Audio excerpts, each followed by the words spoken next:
আমি এক পর্যায়ে ডিরেক্টরের উপর বিরক্ত হয়ে আমি অভিনয় ছেড়ে দিয়ে নাচানাচি শুরু করি।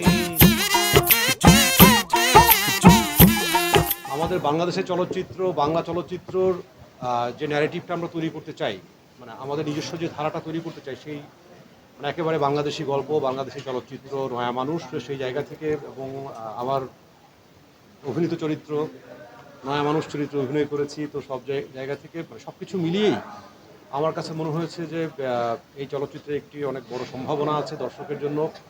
ভালো লাগার জায়গা তৈরি হবে, দর্শক স্ক্রিনে দেখে আরাম পাবে, এটুকু আমি বিশ্বাস করেছি প্রথম থেকে এবং এখন পর্যন্ত। মানে ফাইনালি 6 তারিখ রিলিজ হবে আমাদের নয়া মানুষ। তো আমার বিশ্বাস দর্শক হতাশ হবে না। নয়া মানুষ আইলোরে শহরে এটা একটা প্রমোশনাল গান করা হয়েছে। তো আমাদের বিহাইন্ড দ্য সিন যে ধরনের ঘটনাগুলো ঘটতো সেই শটগুলো দিয়ে গানটা করা হয়েছে। ওখানে আপনারা দেখবেন যে আমি বৈঠা নিয়ে নৌকার মাঝখানে নাচানাচি করছি। এটা কিন্তু মানে এটা একটা মজার ঘটনা আছে।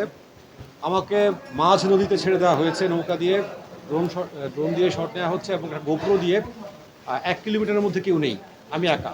আমি অভিনয় করে যাচ্ছি করে যাচ্ছি করে যাচ্ছি করে যাচ্ছি, কোনো কাট শব্দ কেউ বলছে না, হয়ে গেছে বলছে না। আমি এক পর্যায়ে ডিরেক্টরের উপর বিরক্ত হয়ে আমি অভিনয় ছেড়ে দিয়ে নাচানাচি শুরু করলাম। মানে এই নাচানাচিটা আসলে মানে একটা রাগের বহিঃপ্রকাশ ডিরেক্টরের প্রতি, বয়াতির প্রতি। তো সেইটাকেই ওরা আবার এই প্রমোশনালে যুক্ত করে দিয়েছে। এটি খুবই ভয়াবহ। মানে এটি এখন ভাবলে আমার গা এখনই ছমছম করে যে এই কাজটা এতদিন ধরে এভাবে আমরা কীভাবে করলাম। যেমন চাঁদপুর শহর থেকে আমাদেরকে 40 মিনিট সিএনজিতে করে যেতে হতো, তার মধ্যে 20 মিনিট আবার এবড়ো থেবড়ো রাস্তা, কাঁচা রাস্তা, মানে ব্যাক পেইন হয়ে যাতা অবস্থা হয়ে যায়। তো তারপর সিএনজি থেকে নেমে 10 মিনিট হেঁটে তারপরে ঘাটে যেয়ে ঘাটে আবার একটা ট্রলারে উঠতাম। সেই ট্রলারে 30 মিনিট যাওয়ার পর তারপরে আমরা লোকেশনে পৌঁছাতাম এবং সেখানে একটা স্কুল ঘর, যেখানে টিনের চাল, ইলেকট্রিসিটি নেই, ফ্যান নেই, কিছু নেই, প্রচণ্ড গরমে মানে ফ্লোরে মানে পাটি পেতে আমরা সবাই অপেক্ষা করতাম, মানে শরণার্থীদের মতো, মানে মনে হচ্ছে যে কখন ডাক আসবে আমার, আমি যাব ভোট দিতে। তো এইরকম ভয়াবহ অবস্থায় এবং মাঝখানে ঘূর্ণিঝড় চিত্রাঙ্গের কারণে আমাদের শুটিং বন্ধ হয়ে গেল, সেট লণ্ডভণ্ড হয়ে গেল। এবং এই ধরনের চলচ্চিত্রের ক্ষেত্রে যেটা হয় ইন্ডি ফিল্ম মেকিংয়ের ক্ষেত্রে, যে যথেষ্ট টাকা তো পাওয়া যায় না।